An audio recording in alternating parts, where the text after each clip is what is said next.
If I've learnt anything from watching horror films over the years, it's that there's a golden rule when it comes to fear. The more innocent and wholesome something is in real life, the more terrifying it becomes in a horror movie. Children, dolls, imaginary friends, even something as basic as a smile. The horror genre has a habit of subverting fundamentally heartwarming or wholesome things into pure nightmare fuel, even if some are more effective than others. But how exactly does this work? Sure, the context of it being a horror film helps. The fact we're expecting to be scared with adrenaline pumping through our body naturally makes these concepts scarier. But I think it's more than just that. There's something beyond the context, beyond us expecting to be scared. And one of the best examples out there is Smile. How do they turn something as simple as a smile into the poster icon for a new horror film? It all starts with inspiration behind the film itself. From the very beginning, director Parker Finn reiterated to everyone on the production team that he wanted to create a spectacle that would be so overwhelming it would become mind-breaking. He wanted it to be gleefully evil, so much so that it takes one of the most universally recognisable positive emotions in smiling and completely subverts it into what he described as evil happiness. It's like the fundamental concept of Smile is to take some of our most ingrained evolutionary drives, our ability to recognise and disambiguate human emotion for our own survival, and flip it on its head so that once approachable and reassuring gesture becomes the very thing we're afraid of. What really hits it home for me is a study I came across that found even congenitally blind people smiling almost exactly the same way that sighted people do. That's how infectious and involuntary we find a smile in response to positive effect. It really is ingrained in humans. But how does Smile take this natural human emotion and use it against us? I think they produce a similar response to the uncanny valley effect, except instead of it being that sweet spot on the graph between a robot that's clearly AI and one that looks virtually human, it's an unnerving point on the graph between something vaguely representing human emotion and the quintessential Duchenne smile, something the famous anatomist coined the most natural smile humans can make after years of research, a smile that can only be produced in response to genuine joy or happiness, one we simply cannot fake. But there's a point just before the Duchenne smile where you can tell it's real. You can tell it's an attempt at human emotion, but there's something completely off about it. Whereas in the Duchenne smile, the muscles that line our lips and the muscles that wrap around the eyes contract almost involuntarily, here only the lips contract, and we're left with these deadpan eyes devoid of any emotion whatsoever. That's what makes it feel so off, why it's so creepy. It has that semblance of humanity in the lips without any life in the eyes, as though that creature is trying on a face for the first time. It's so close to the real thing, yet a million miles away because you know something just isn't right. And you combine the uncanny look of the smile with the context, often a person, sometimes even in a crowded room, or on the street just menacingly staring at you with that intense psychotic smile. It really gets under your skin. Especially the thought of it happening in real life. Imagine some random guy hits you with that on your bus ride home, or you glimpse it driving past.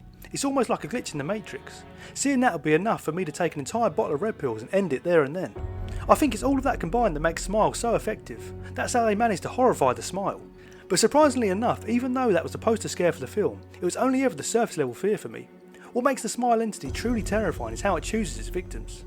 Every single person in the chain of deaths suffers from some deep-rooted psychological trauma, from the death of someone they loved. From Caitlin seeing her grandfather take his own life, to Gabriel Munez watching his brother die in a car accident, to Rose herself watching her mum overdose.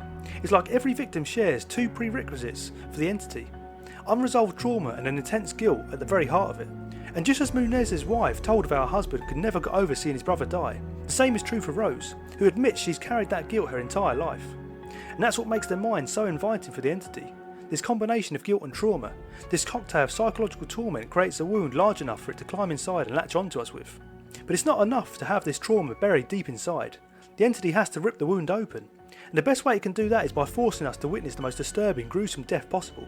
I think this does two things. It reopens our fractured psyche by shocking it with fresh trauma, and at the same time, it gives us something to project our past trauma onto, just like it did with Rose, as she projected that deep lying guilt for her mum's death onto her patient, blaming herself for the death of a patient she'd met only 5 minutes before.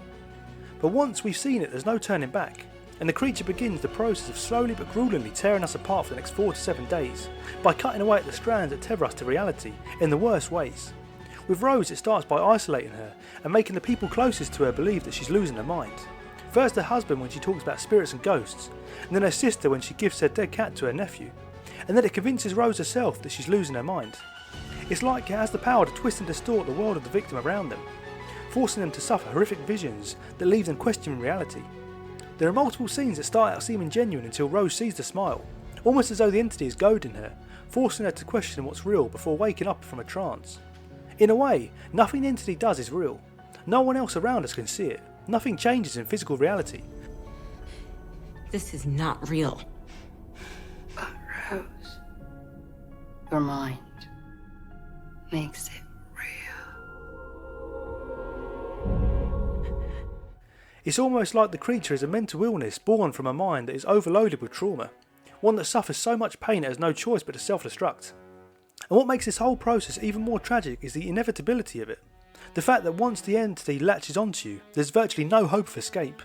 The best you can hope for is brutally murdering someone will pass it on, but even then, who's to say it's gone forever? Given the power it has, would it really be that difficult for the creature to just re-enter your mind? It's already done it once. Who's to say that wound is fully closed? The moment you see that smile for the first time, you're doomed. It's basically the 7-day countdown from The Ring, except instead of some creepy girl climbing at the TV, it's this. Then again, I'm not sure what's worse, knowing you're doomed and working out this entity is latched onto you, or simply having no idea what's going on and believing it's all in your head. Either way, the entity wins and eventually destroys you. But why does it so relentlessly destroy people's minds? What's it all for? As far as I could see, the film never directly explains why the entity does what it does. The only clue I could find was in its true form. As it was about to finally enter Rose for the last time, its face and neck were made up of layer after layer of human jaws, which makes me think the entity grows larger and larger with every person it consumes. I thought the same thing when it told Rose how inviting her mind was, that the entity just couldn't help consuming minds because they were tasted so good.